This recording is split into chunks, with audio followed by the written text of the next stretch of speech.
The number one lesson I could offer you where your work is concerned is this: become so skilled, so vigilant, so flat out fantastic at what you do that your talent cannot be dismissed.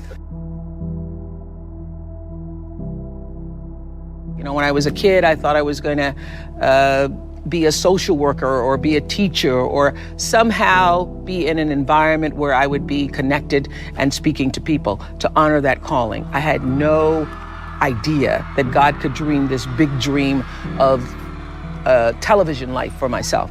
But everybody has a calling, and your real job in life is to figure out as soon as possible what that is, who you were meant to be, and begin to honor that in the best way possible for yourself.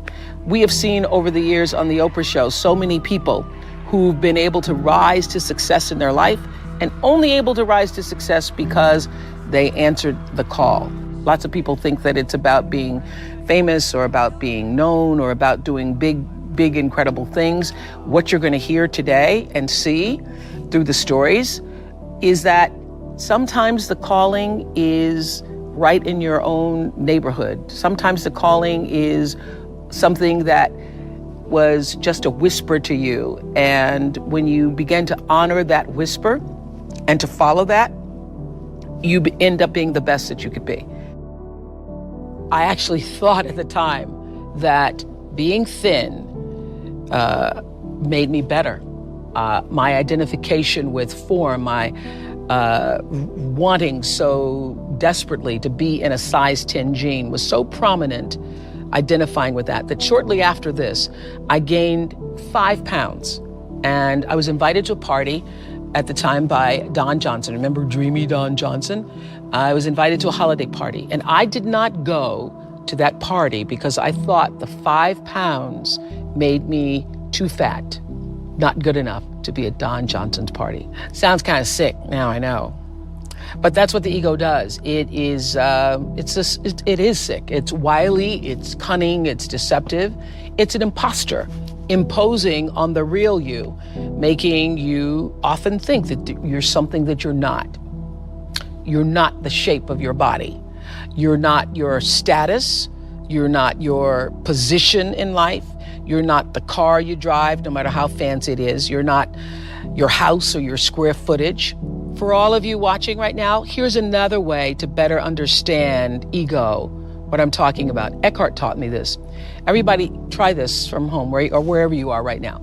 Close your eyes and notice what you're thinking. Notice your thoughts. Now, who is thinking those thoughts? Can you notice that there is a space where you are observing the thoughts and where you are aware of the thoughts that you are observing? Eckhart says you are that awareness, disguised as a person. And when I got that, I understood the difference between my true self and my ego self. Over the years, we've heard invaluable information that in a moment of danger could be life-saving. Nothing I heard made a greater impression on me than back in 1991. I think we were beginning our 5th season, and a man named Sanford Strong came on and shared this. Never forgot it. Rule number 1, and frankly, it's probably, in my opinion, the most important. Never allow them to take you somewhere else. Never. If everyone in this room and everyone watching this program has never drawn the line and made a decision on crime protection, you better make it when they decide to move you from crime scene number 1 to crime scene number 2. Because the crime scene number 2 is going to be isolated, you won't choose it, you'll be the focus of the crime.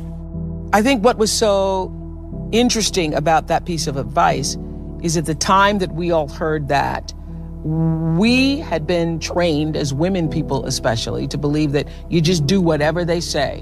Whatever they say, go along with it. And what's important for those of you who are watching right now and those of you who are on the internet with us right now to know is that it's all about using your gut in the moment. And people who've survived horrific circumstances talk about listening to that intuition and every move being made calculated on listening to what your gut says.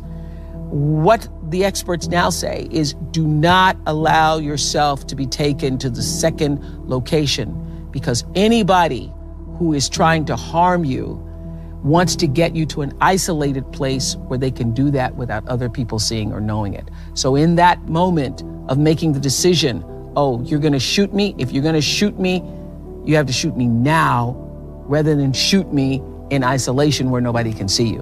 Whenever somebody has said something that made the little hairs on my arms or neck stand up, I know that if that's happening to me, that's also happening to somebody else too. The way to make movies is to do stuff that you love, because, you know, for 25 years I worked on the Oprah show, and Stedman will tell you that there were nights that I came home and I almost, you know, it was hard to even like take off my clothes because I knew I was going to be getting up 4 hours later. But I never really felt exhausted, I felt exhausted, but I never felt depleted. So do the work that comes straight from the soul of you, from your background, from stories that you've grown up with, from stories that bring you passion, from stories that you not just yearn to tell, but that if you don't tell them, they won't get told. And when you are operating, you know, the single greatest wisdom I think I've ever received, other than when people show you who they are, is that the key to fulfillment, success, happiness, contentment in life is when you align your personality with what your soul actually came to do. I believe everybody has a soul and has, you know, their own personal spiritual energy. So when you can use your personality to serve whatever that thing is, you can't help but be successful. So if you do films that come from the interior of your soul, you do work, you do art that comes from the interior of you, you cannot miss. It's only when you're doing stuff that you think might make money, you think it may be a hit, or you think it may bring you some level of attention or success. That isn't what does it. I would have to say that all of the great, wonderful experiences of my life that have brought me to this moment have come from working from the interior of myself.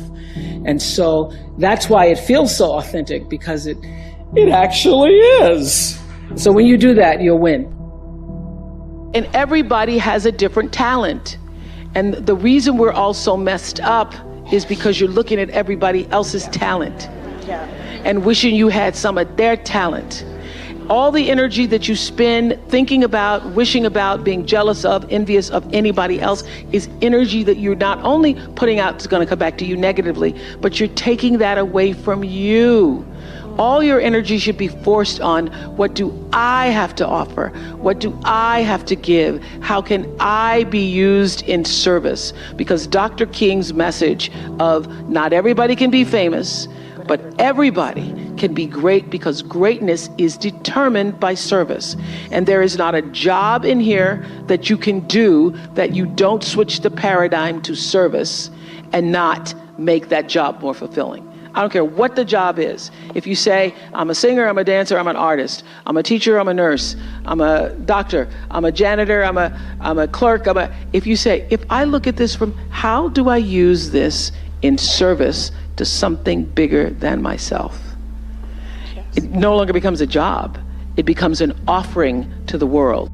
I first started making money, and it was, you know, my salary or my earnings were published all over the place. I mean, the first year I was like, really? Did I make that much money? Oh my God. It was very difficult for me to figure out where my boundaries were, because I'd grown up poor and didn't have anything. So it's easy when you don't have anything and people ask you for money. They say, I need $500. You say, I don't have it because I'm just trying to get my rent paid. It's harder when your multi-million-dollar salary is now in the paper and you get a lot of friends and cousins you didn't have before. So how do you set boundaries for yourself. I was having trouble setting boundaries for myself, for even strangers. People would just show up at my door in Chicago and say, Oprah, I left my husband, please help me. And I would, because she knows I have it. So what I learned is that, the reason why people keep showing up is because my intention is to make them think that I'm such a nice person, that you can ask me for anything, you can get me to do anything, I'm gonna say yes, I'm gonna say yes. So when Stevie called me this time, I thought I'd try out my first no on Stevie. Let's start big. He wanted me to donate some money to a charity, and I didn't want to donate to the charity because I have my own charities and I care about a lot of people, but the problem is when you have money, everybody thinks you just want to give to everything. So every letter I ever get starts with, we know you love the children. Yes, I do love the children, but somebody else is going to have to help the children. So I said to Stevie, no. And as a person who has that disease to please, I was waiting for him then to say, I will never speak to you again.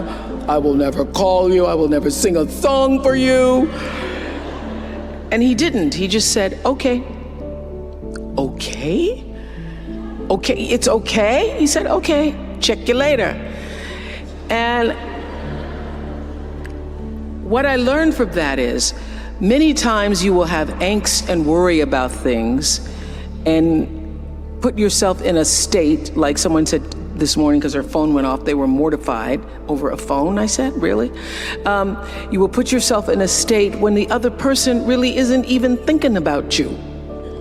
So learning that I could specifically determine for myself what the boundaries were for me, what I wanted to do, give my money, give my time, give of my service to who I wanted to give it to when I did, that I get to make that decision. And just because you get 100 requests a week doesn't mean you have to try to fulfill all of that. Just because you have all of these demands on your time and on you doesn't mean that you have to say yes. You get to decide because you're the master of your fate.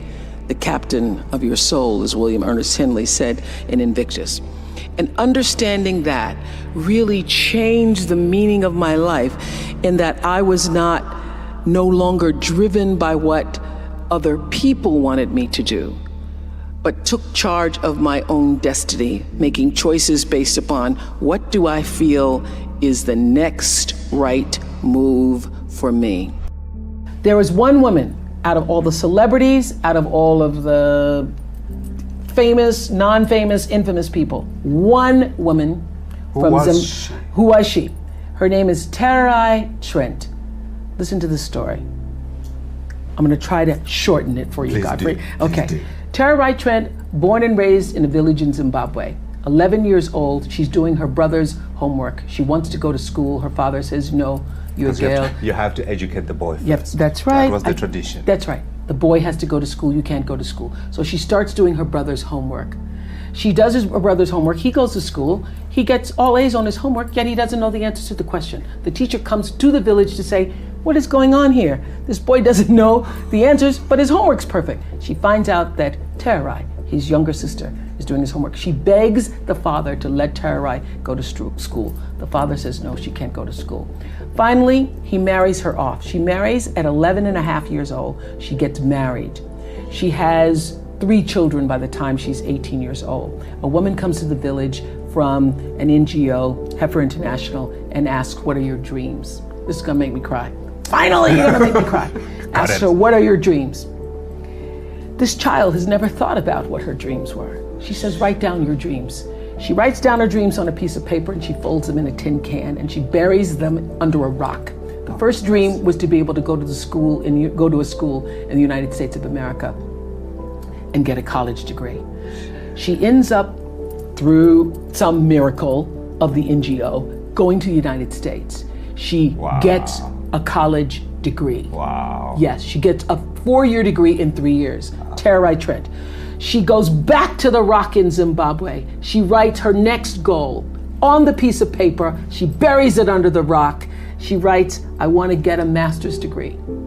She goes back to the United States. She gets a master's degree. By this time, she now has 5 children. She's married to a man who still beats her. Incredible. She goes back to the United States. She gets her master's degree.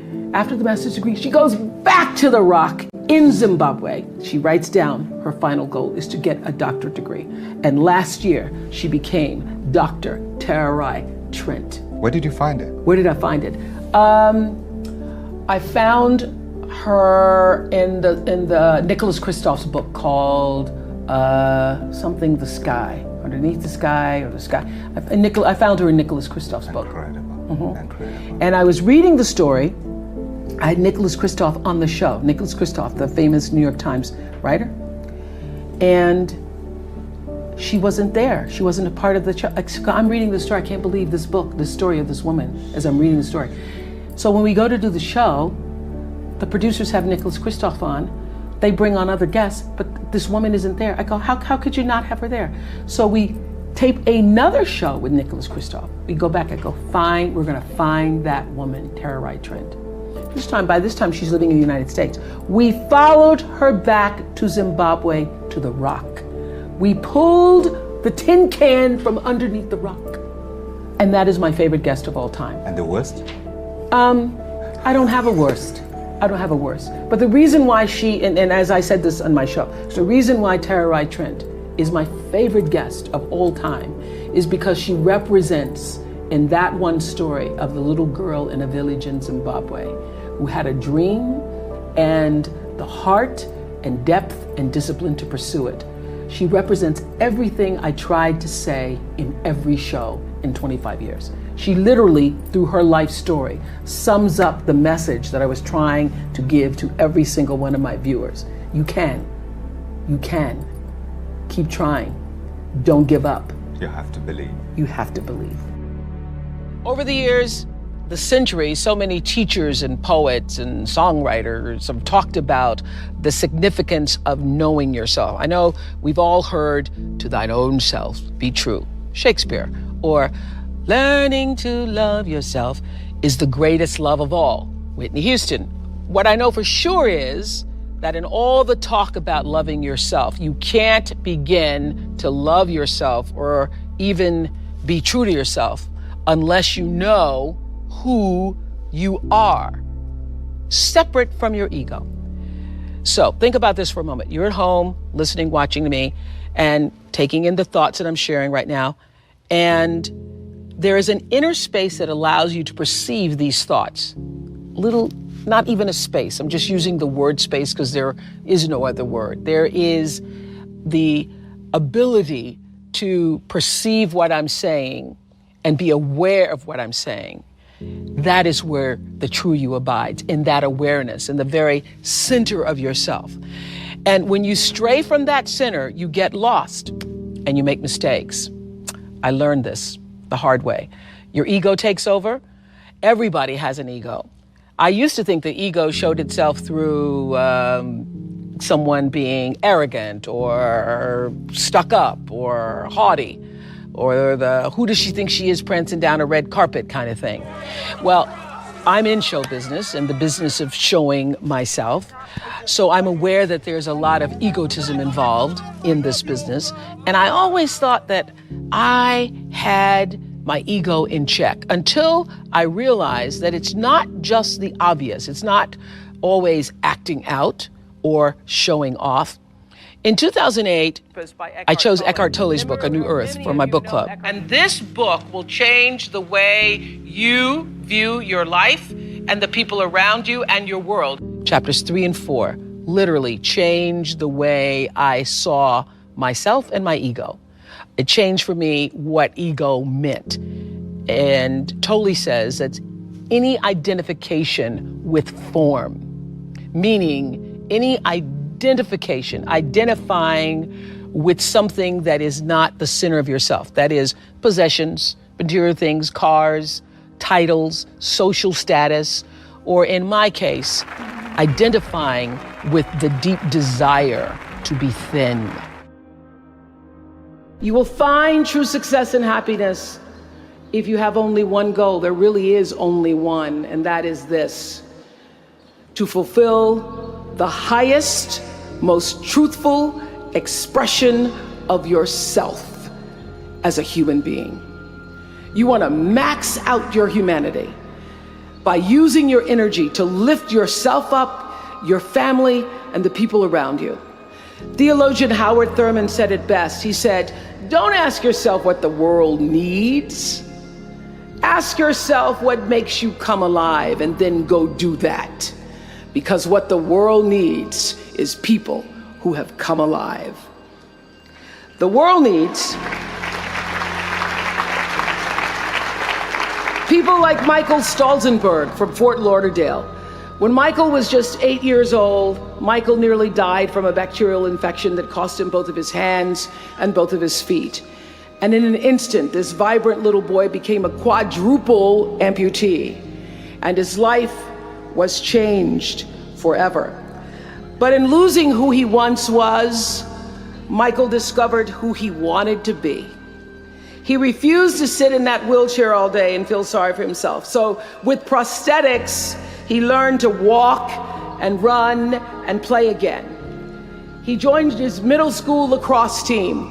And last month, when he learned that so many victims of the Boston Marathon bombing would become new amputees, Michael decided to banish that darkness with light.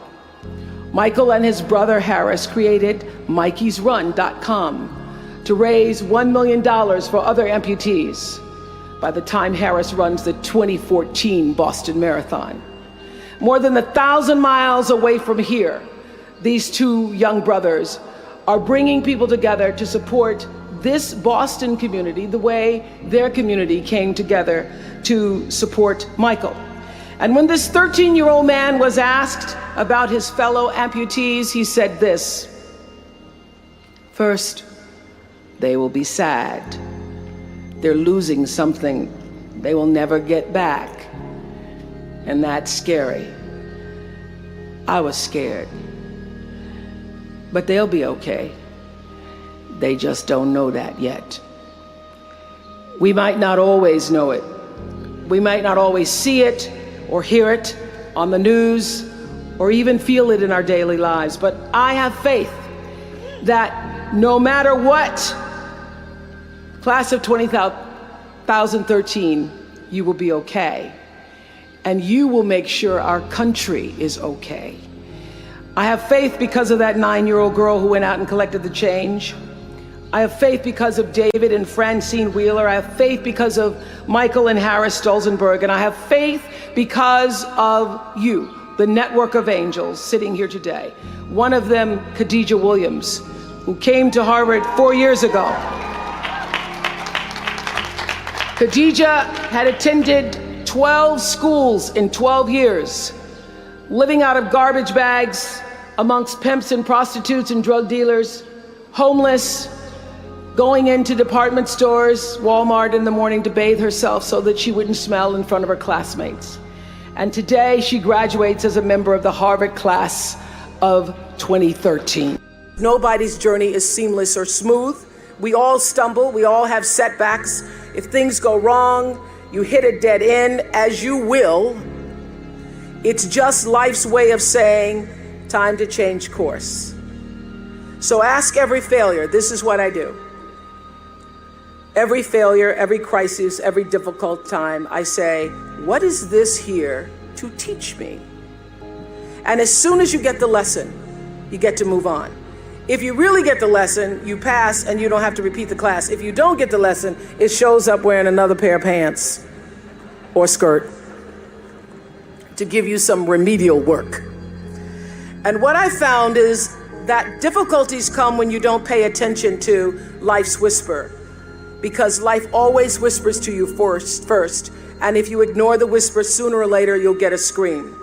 Whatever you resist persists, but if you ask the right question, not why is this happening, but what is this here to teach me? What is this here to teach me? It puts you in the place and space to get the lesson you need.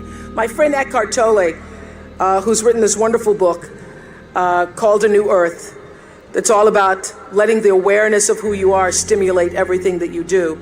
He puts it like this. He says, don't react against a bad situation, merge with that situation instead, and the solution will arise from the challenge. Because surrendering yourself doesn't mean giving up, it means acting with responsibility. Okay, many of you know that, as President Hennessy said, I started this school in Africa. And I founded the school where I'm trying to give South African girls a shot at a future like yours, Stanford. And I spent 5 years making sure that school would be as beautiful as the students. I wanted every girl to feel her worth reflected in her surroundings. So I checked every blueprint, I picked every pillow, I was looking at the grout in between the bricks, I knew every thread count of the sheets, I chose every girl from the villages, from 9 provinces, and yet last fall I was faced with a crisis I'd never anticipated. I was told that one of the dorm matrons was suspected of sexual abuse. Well, that was, as you can imagine, devastating news. First I cried, actually I sobbed for about a half an hour, and then I said, let's get to it. That's all you get, is a half an hour. You need to focus on the now, what you need to do now. So I contacted a child trauma specialist, I put together a team of investigators, I made sure the girls had counseling and support, and Gail and I got on a plane and flew to South Africa. And the whole time I kept asking that question, what is this here to teach me? And as difficult as that experience has been, I got a lot of lessons. I understand now the mistakes I made because I had been paying attention to all of the wrong things. I built that school from the outside in, when what really mattered was the inside out. So it's a lesson that applies to all of our lives as a whole. What matters most is what's inside. What matters most is the sense of integrity, of quality, and beauty. I got that lesson. And what I know is that the girls came away with something too. They've emerged from this more resilient and knowing that their voices have power. There's a bigger dream waiting for you, just waiting for you to step into it. To step into it. Your life is big. Your life is huge. And we spend so much time wanting to be in somebody else's life. And you don't get honored, you don't get revered, you don't get celebrating wanting what somebody else has, because that which created you, divine intelligence that dreamed you from before your ancestors ever knew they would become your ancestors, that which dreamed the seed of you, wants you to know how special, how wondrous, how mysterious, how complex, how glorious, how phenomenal you are. And you get no credit messing in somebody else's territory or trying to have power over something you have no control. Another one of my favorite teachings is The Wizard of Oz. When the Wicked Witch of the West says, go away from here because you don't have any power here, you have no power in any territory other than your own. Oh, but you are the master of that. You get to be the master of your own fate. You get to be the captain of your own soul. And if you just manage that, if you just took care of your territory, oh, the glorious, glorious, glorious, wondrous, wondrous opportunities and possibilities that are waiting for you. So the question is, what are you resisting? What are you pushing against? What are you not allowing? What are you blocking because you have this idea of who and what you're supposed to be, instead of leaning into the dream that's already been created and waiting for you. It's waiting for you.